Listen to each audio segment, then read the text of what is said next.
Manda ver. Presta atenção aí.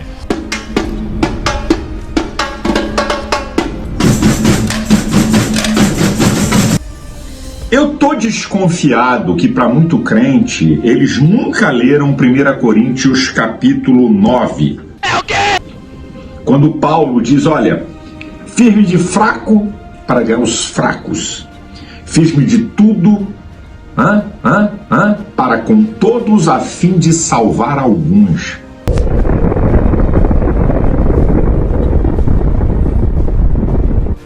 Silas Malafaia inicia seu vídeo defendendo o carnaval utilizando 1 Coríntios 9. Vamos analisar o texto. Fiz-me como fraco para os fracos, para ganhar os fracos. Fiz-me tudo para todos, para por todos os meios chegar a salvar alguns. A primeira coisa que temos que determinar aqui, quem são os fracos de quem Paulo está se referindo. De acordo com o contexto, encontramos em 1 Coríntios 8, no versículo 1 até o 13, podemos identificar ali que esses fracos são pessoas que ainda não têm uma fé amadurecida, pessoas que ainda têm uma consciência fraca sobre as coisas de Deus e inclusive pessoas ainda incrédulas. Inclusive no trato para com essas pessoas Paulo disse, e, por isso, se a comida serve de escândalo a meu irmão, nunca mais comerei carne, para que não venha escandalizá-lo. Em 1 Coríntios 8, versículo 13. Significa que Paulo sabia conversar com essas pessoas no nível de compreensão delas. Ele sabia se adaptar ao público que ouvia, e por isso tinha sucesso quando pregava sua mensagem. Isso fazia com que as pessoas recebessem a mensagem do Evangelho. Ele sabia dialogar com os mestres da lei, e também com aqueles que eram gentios e nunca tinham tido qualquer contato com as leis de Deus. Diferente do que pode parecer uma leitura descuidada do texto de Paulo, ele não está aqui dizendo que ele usava técnicas ou adaptava a mensagem do Evangelho para evangelizar as pessoas e nem que fingia ser o que não é para poder ganhar alguma forma ou persuadir essas pessoas. O foco aqui é totalmente outro que Paulo está dizendo. Paulo estava disposto a abrir mão de muitos direitos e liberdades cristãs, caso esse privilégio causasse empecilho em pregar o Evangelho, ou tornar as pessoas menos dispostas em acreditar na sua mensagem. Quando ele pregava aos judeus, Paulo procedia de acordo com os regulamentos cerimoniais do Antigo Testamento, se parecendo com alguém que vivia debaixo da lei. O apóstolo Paulo recusava exercer a própria liberdade, caso isso levasse outras pessoas a pecar.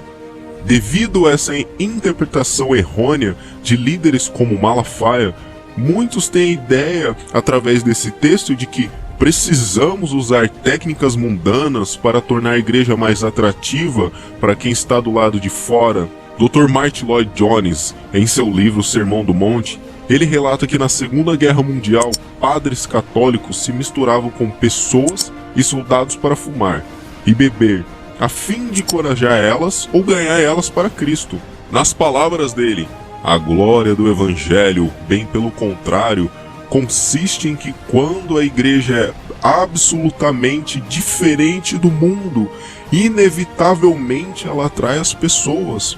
Quando de fato somos um povo diferente, distinto, santo, nós atraímos os incrédulos com nosso testemunho.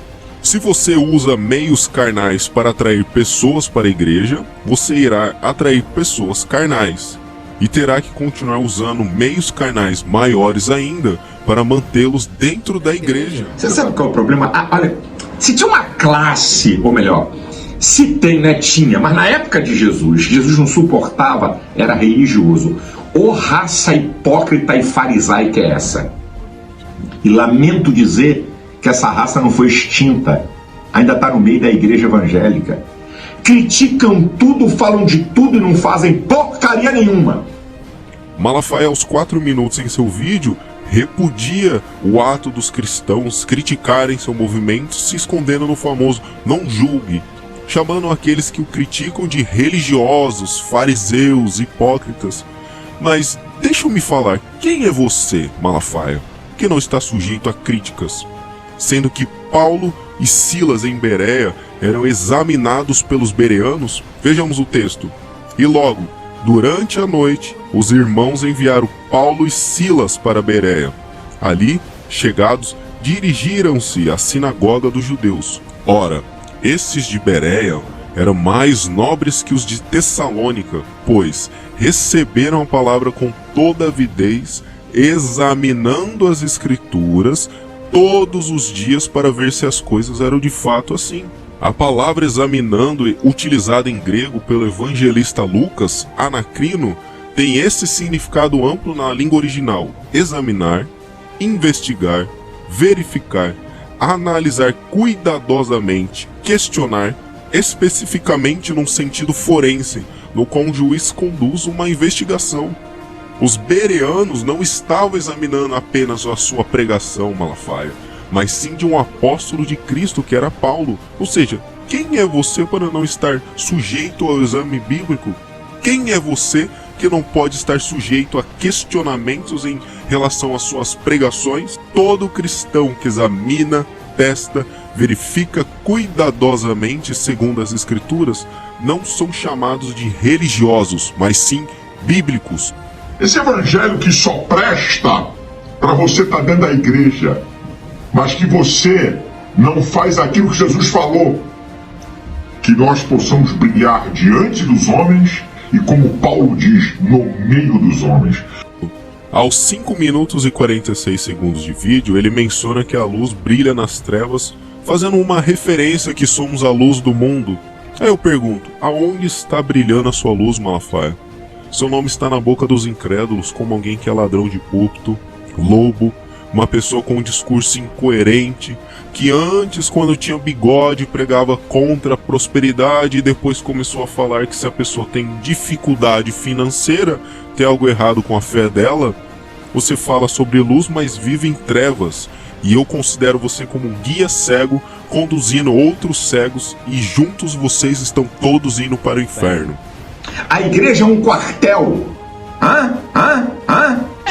de preparação para que você possa expor a luz de Cristo no mundo, meu filho.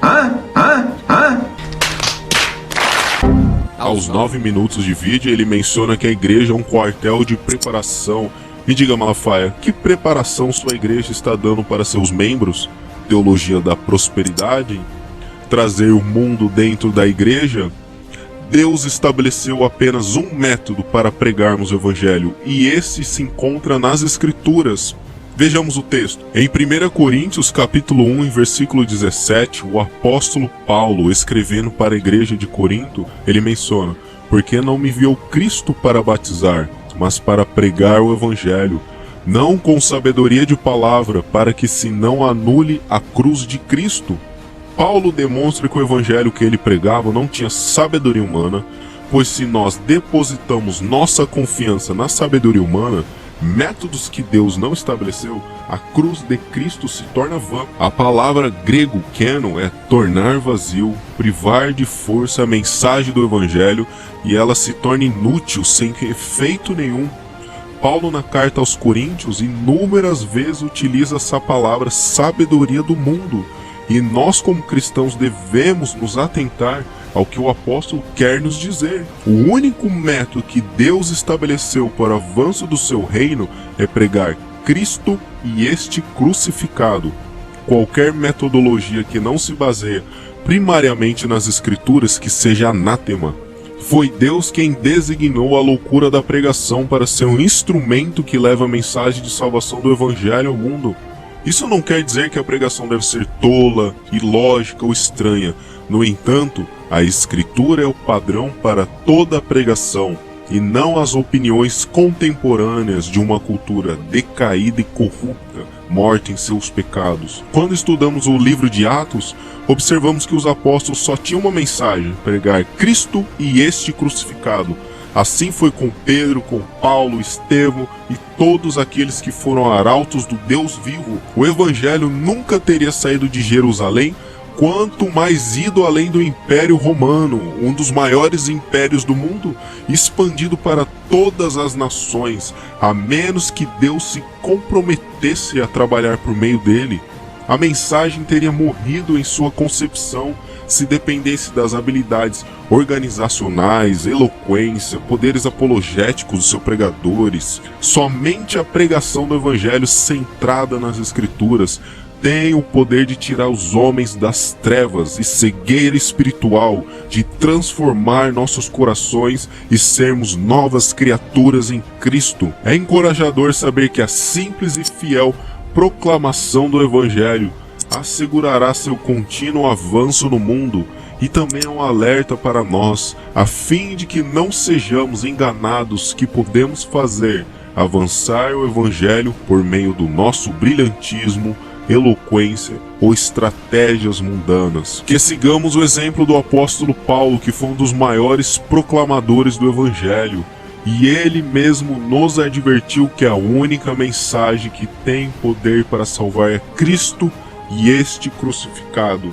Que essa mensagem possa penetrar o seu coração, em nome de Jesus. Amém.